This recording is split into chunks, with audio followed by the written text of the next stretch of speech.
നമസ്കാരം, 7 മണി ബുള്ളറ്റിനിലേക്ക് സ്വാഗതം. വാർത്തകൾ വായിക്കുന്നത് ശാലിനി. ആദ്യം പ്രധാന വാർത്തകൾ.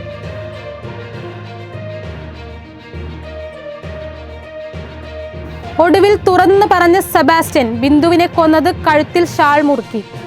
ബീഹാറിലെ 80,000 മുസ്ലിങ്ങളെ വോട്ടർ പട്ടികയിൽ നിന്ന് നീക്കാൻ BJP ശ്രമം.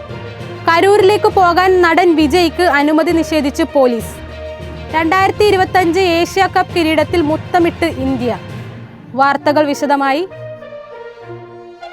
ചേർത്തലയിലെ ബിന്ദു പത്മനാഭനെ കൊലപ്പെടുത്തിയത് കഴുത്തിൽ ഷാൾ മുറുക്കിയെന്ന് പ്രതി സെബാസ്റ്റ്യൻ.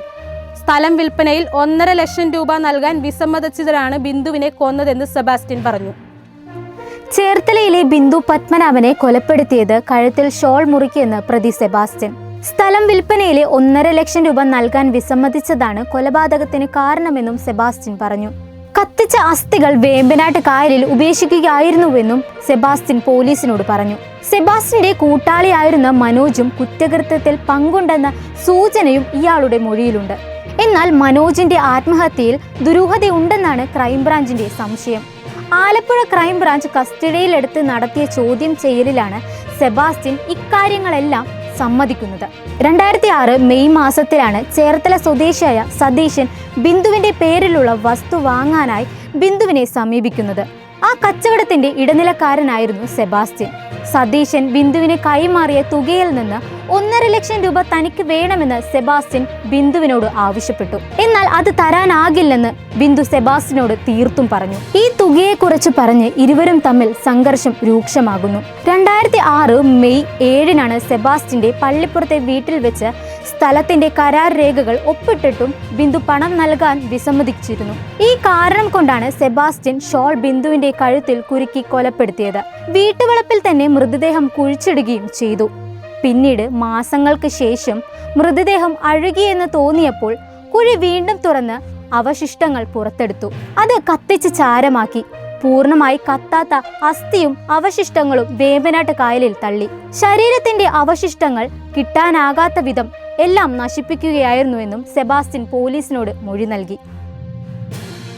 ബീഹാറിൽ 80,000 മുസ്ലിങ്ങളെ വോട്ടർ പട്ടികയിൽ നിന്ന് നീക്കാൻ BJPയുടെ ആസൂത്രിത നീക്കം നടക്കുന്നതായി കണ്ടെത്തൽ. ബീഹാറിലെ ധാക്ക മണ്ഡലത്തിലാണ് വോട്ട് വെട്ടാൻ ശ്രമം നടന്നതായി ദ റിപ്പോർട്ടേഴ്സ് കളക്റ്റീവ് റിപ്പോർട്ട് ചെയ്തത്. ഇന്ത്യൻ പൗരന്മാരല്ലെന്ന് ആരോപിച്ചാണ് BJPയുടെ ആസൂത്രിത നീക്കം. BJP MLA പവൻ കുമാർ ജയ്സ്വാളിന്റെ പേഴ്സണൽ സ്റ്റാഫിന്റെ പേരിലാണ് വോട്ട് വെട്ടാൻ അപേക്ഷ നൽകിയത്. BJPയുടെ ലെറ്റർ ഹെഡിൽ ബീഹാർ CEOയ്ക്ക് അയച്ച കത്തുകളും പുറത്തുവന്നു. പട്നയിലെ BJP സംസ്ഥാന കമ്മിറ്റിയുടെ പേരിലും അപേക്ഷ നൽകി. കാണാതായ ദ്വാരപാലക ശില്പങ്ങളുടെ സ്വർണ്ണപീഠം കണ്ടെത്തിയതിൽ ഗൂഢാലോചന ഉണ്ടെന്ന് മന്ത്രി VN വാസവൻ. ഉണ്ണികൃഷ്ണനെ വിശ്വസിക്കാനാവില്ല, ദേവസ്വം ബോർഡിന് വീഴ്ചയുണ്ടായോ എന്ന് നോക്കണമെന്നും മന്ത്രി പറഞ്ഞു.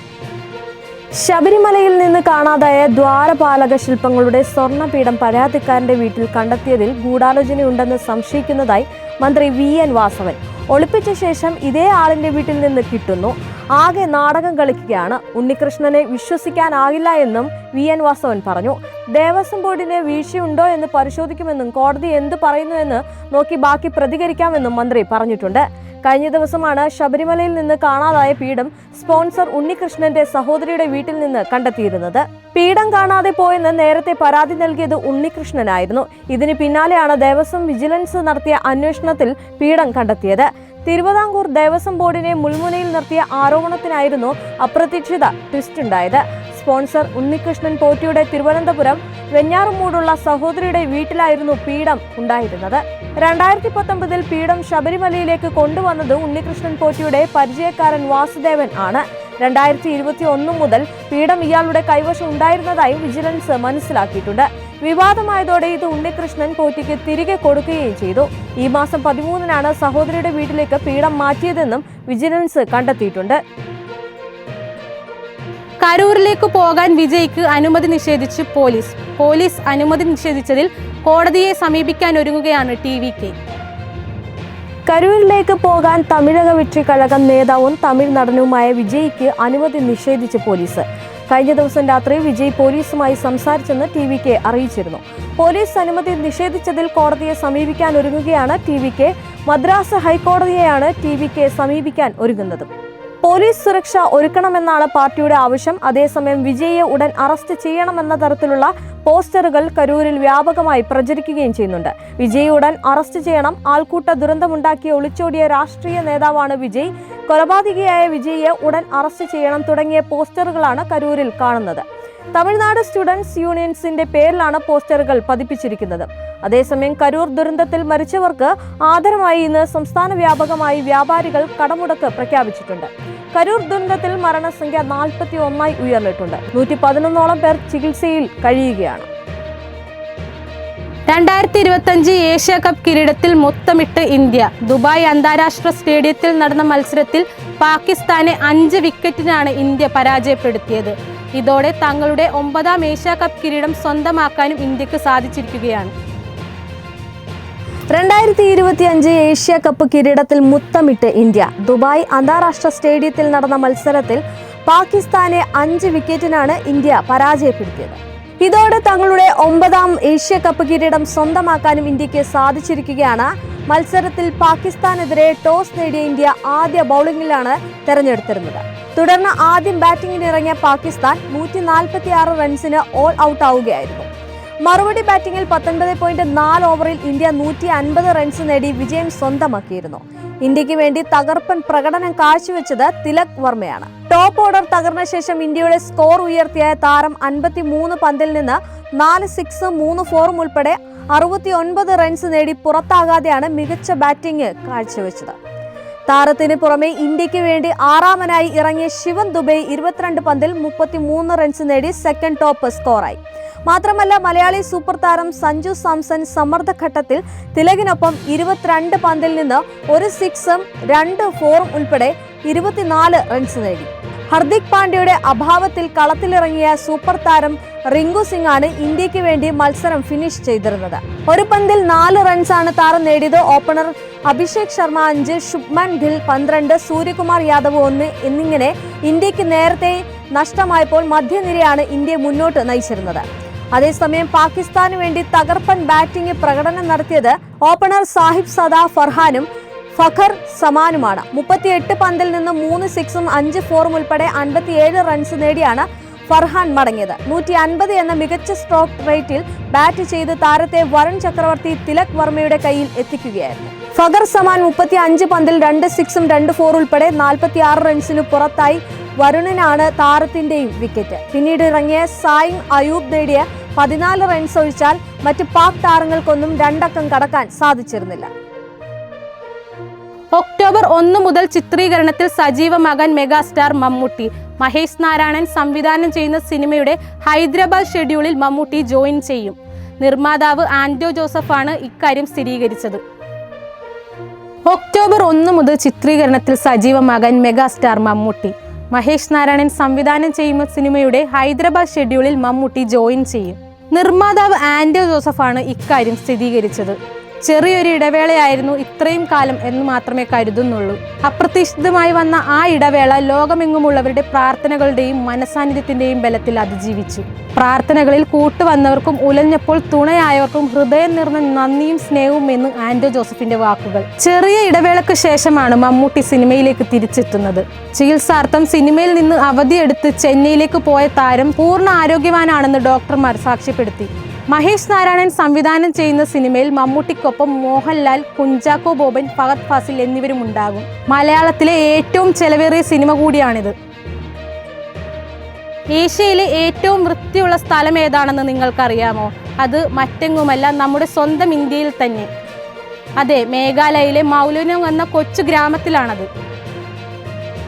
മേഘാലയയിലെ തലസ്ഥാന നഗരമായ ഷില്ലോങ്ങിൽ നിന്ന് ഏകദേശം 90 കിലോമീറ്റർ അകലെ കിഴക്കൻ കാസി കുന്നുകളിൽ സ്ഥിതി ചെയ്യുന്ന ദൈവത്തിൻ്റെ സ്വന്തം പൂന്തോട്ടം. അതാണ് മൗലിനോങ്. ഏഷ്യയിലെ ഏറ്റവും വൃത്തിയുള്ള ഗ്രാമം, അതും നമ്മുടെ ഇന്ത്യയിൽ. ഏകദേശം 100 വീടുകളുള്ള ഈ ഒരു ചെറിയ ഗ്രാമം ശുചിത്വം, പരിസ്ഥിതി അവബോധം, സുസ്ഥിരമായിട്ടുള്ള ജീവിത രീതികൾ എന്നിവയാൽ ആഗോള ശ്രദ്ധ നേടിയിട്ടുള്ള ഒരു സ്ഥലം കൂടിയാണിത്. ഈ ഗ്രാമത്തിൽ താമസിക്കുന്നവർ സ്വന്തം വീടും പരിസരവും മാത്രമല്ല, റോഡുകളും ഗ്രാമത്തിലെ ഓരോ ഇടങ്ങളും വൃത്തിയായി സൂക്ഷിക്കാറുണ്ട്. അതാണ് പ്രത്യേകത. എല്ലാ വീടുകളിലും മുള കൊണ്ടുള്ള ഒരു ചവിട്ടുകുട്ടയുണ്ടാകും. മാലിന്യം തള്ളുന്നത് കർശനമായി ഒഴിവാക്കുന്നു. ഗ്രാമത്തിലെ മിക്ക കെട്ടിടങ്ങളും മുള കൊണ്ടാണ് നിർമ്മിച്ചിട്ടുള്ളത്. വീടുകളിലും തടി കൊണ്ടും മുള കൊണ്ടും നിർമ്മിച്ച ഉപകരണങ്ങളാണ് ഉപയോഗിക്കുന്നത്. സാക്ഷരതയുടെ കാര്യത്തിലും ഏറ്റവും മുന്നിലാണ് ഈയൊരു ഗ്രാമം. 100% സാക്ഷരതാ നിരക്ക് കൈവരിച്ച മൗലിനോങ് ഗ്രാമത്തിൽ സ്ത്രീ ശാക്തീകരണത്തിന് വളരെയധികം തന്നെ പ്രാധാന്യം നൽകുകയും ചെയ്യുന്നുണ്ട്. മൗലിനോങ് ഗ്രാമം വൃത്തിയായി സൂക്ഷിക്കുന്നതിൽ ചെറുപ്പക്കാരും പ്രായമായവരും എല്ലാവരും ഒരുപോലെ തന്നെ പങ്കുവഹിക്കുകയും ചെയ്യുന്നുണ്ട്. കാരണം ഇവിടെ നിയമങ്ങൾ എല്ലാവർക്കും ഒരേപോലെ തന്നെയാണ് ഉള്ളത്. ആരെങ്കിലും അവ ലംഘിച്ചാൽ പിഴ ചുമത്തും. ഇവിടെ മാലിന്യങ്ങൾ വെറുതെ വലിച്ചെറിയുകയല്ല ചെയ്യുന്നത്. അതുകൊണ്ട് നിർമ്മിച്ച മുളയുടെ കുട്ടയിൽ ശേഖരിച്ച് കുഴികളിൽ കൊണ്ടുപോയി പിന്നീട് സസ്യങ്ങൾക്ക് പ്രകൃതിദത്ത വളമായി മാറ്റുകയാണ് ചെയ്യുന്നത്. ഈ കുട്ടകൾ മുള കൊണ്ടുള്ളതായതിനാൽ പ്രകൃതിക്ക് ദോഷം ഉണ്ടാകുന്നില്ല. ഇവിടെ ദൈനംദിന ജീവിതത്തിന്റെ ഭാഗമാണ് വൃത്തിയാക്കൽ. എല്ലാ ശനിയാഴ്ചയും ഗ്രാമത്തലവൻ താമസക്കാർക്ക് സ്കൂൾ അടിച്ചു വൃത്തിയാക്കൽ, പൊതുസ്ഥലങ്ങൾ വൃത്തിയാക്കൽ തുടങ്ങിയ അധിക ജോലികൾ നൽകുന്നു. ഈ ജോലികൾ യാതൊരു മടിയും കൂടാതെയാണ് ഗ്രാമത്തിലുള്ളവർ ചെയ്യുന്നത്. പുകവലിയും പ്ലാസ്റ്റിക് പൂർണ്ണമായി നിരോധിച്ച സ്ഥലം കൂടിയാണ് മൗലിനോങ്. പകരം ആളുകൾ പരിസ്ഥിതി സൗഹാർദ്ദ ഓപ്ഷനുകൾ ഉപയോഗിക്കുന്നു. വെള്ളം പാഴാകാതിരിക്കാൻ മഴവെള്ള സംരംഭണം ഇവിടെ പ്രോത്സാഹിപ്പിക്കുന്നുണ്ട്. വർഷങ്ങളായി പിന്തുടരുന്ന ഈ ഒരു ശീലങ്ങൾ ഇപ്പോൾ ഗ്രാമത്തിന്റെ സമത്വത്തിന്റെ ഒരു ഭാഗം കൂടിയാണ്.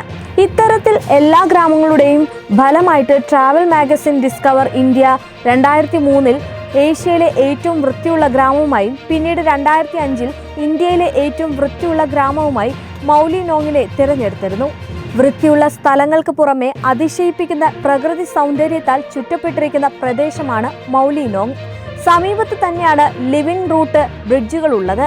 നദികൾക്കും അരുവികൾക്കും കുറുകെയുള്ള മരങ്ങളുടെ വേരുകൾ കൊണ്ടാണ് ഈ ഒരു ബ്രിഡ്ജ് നിർമ്മിച്ചിട്ടുള്ളത്. തീർച്ചയായിട്ടും കണ്ടിരിക്കേണ്ട ഒന്നാണിത്.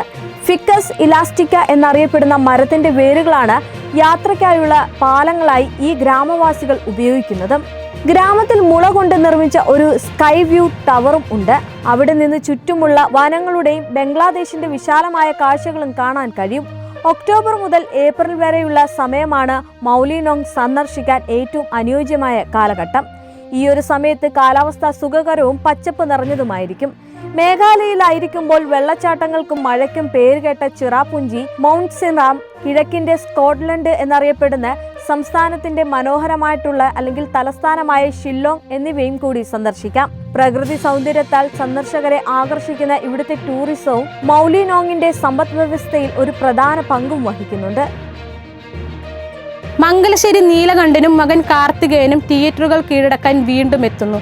4K അറ്റ്മോസിൽ ഒക്ടോബർ 10-നാണ് രാവണപ്രഭു വീണ്ടും പ്രേക്ഷകർക്ക് മുന്നിലേക്ക് എത്തുന്നത്. മംഗലശ്ശേരി നീലകണ്ഠനും മകൻ കാർത്തികേയനും തിയേറ്ററുകൾ കീഴടക്കാൻ വീണ്ടും എത്തുന്നു. നൂതന ദൃശ്യ ശബ്ദ വിസ്മയങ്ങളുമായി 4K ഡോൾബി അറ്റ്മോസിൽ ഒക്ടോബർ 10-നാണ് രാവണപ്രഭു വീണ്ടും പ്രേക്ഷകർക്ക് മുമ്പിൽ എത്തുന്നത്. രഞ്ജിത്ത് തിരക്കഥ രചിച്ച് സംവിധാനം ചെയ്ത ഈ ചിത്രത്തിലെ ജനപ്രിയരായ മംഗലശ്ശേരി നീലകണ്ഠനും കാർത്തികേയനും മുണ്ടയ്ക്കൽ ശേഖരനുമൊക്കെ പ്രേക്ഷകരുടെ എക്കാലത്തെയും ജനപ്രിയ കഥാപാത്രങ്ങളാണ്. ആശീർവാദ് സിനിമാസിന്റെ ബാനറിൽ ആന്റണി പെരുമ്പാവൂർ നിർമ്മിച്ച ഈ ചിത്രം 4K ഡോൾബി അറ്റ്മോസിൽ എത്തിക്കുന്നത് മാറ്റിനി നൗ എന്ന കമ്പനിയാണ്. മോഹൻലാൽ ഡബിൾ റോളിൽ എത്തിയ ചിത്രത്തിൽ നെപ്പോളിയൻ, സിദ്ദിഖ്, രഞ്ജിത്ത്, സായ് കുമാർ, ഇന്നസെന്റ്, വസുന്ധര ദാസ്, രേവതി, ഭീമൻ രഘു, അഗസ്റ്റിൻ, രാമു, മണിയമ്പിള്ള രാജു തുടങ്ങിയ വലിയ താരനിര അണിനിരക്കുന്നുണ്ട്. ഇതോടെ വാർത്തകൾ അവസാനിക്കുന്നു. നാളെ വീണ്ടും കാണാം.